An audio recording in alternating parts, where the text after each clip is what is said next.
What are the logical fallacies in Holocaust denial arguments?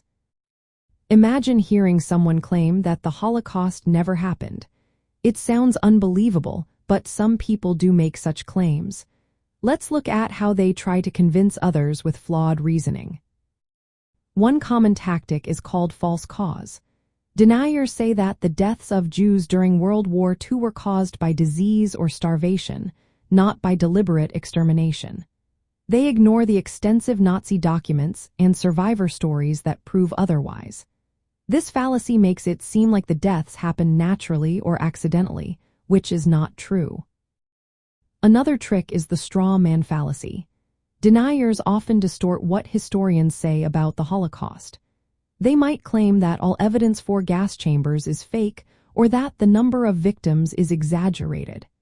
They attack these exaggerated versions instead of the real facts, which are backed by physical evidence, testimonies, and Nazi records. Cherry picking is also common. Deniers select only the pieces of evidence that seem to support their story. They ignore the overwhelming amount of proof that contradicts their claims. For example, they might highlight a typo in a document but ignore thousands of other documents that confirm the Holocaust happened. Appeal to ignorance is another fallacy.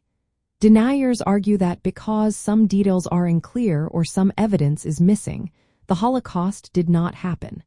They forget that the entire historical record is based on a large amount of well-documented proof.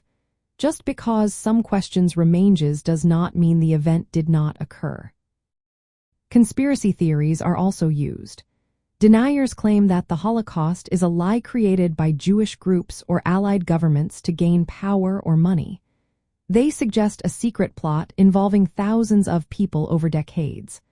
But the evidence shows that such a conspiracy is impossible to hide and is not supported by credible proof. Some deniers attack the credibility of witnesses and historians. They use ad hominem attacks, calling survivors or experts liars or biased. Instead of addressing the facts, they try to discredit the people who support the historical truth.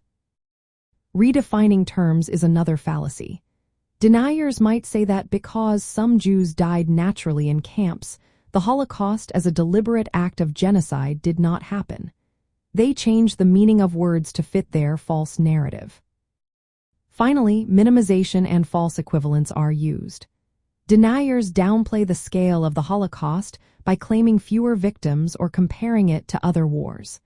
They try to make it seem less significant or unique, which distorts the true horror and intent behind the genocide. Understanding these fallacies helps us see that Holocaust denial is not based on facts but on distortion and prejudice. Recognizing these tactics allows us to defend the truth and honor the memory of those who suffered. It also helps us teach future generations the importance of remembering history accurately.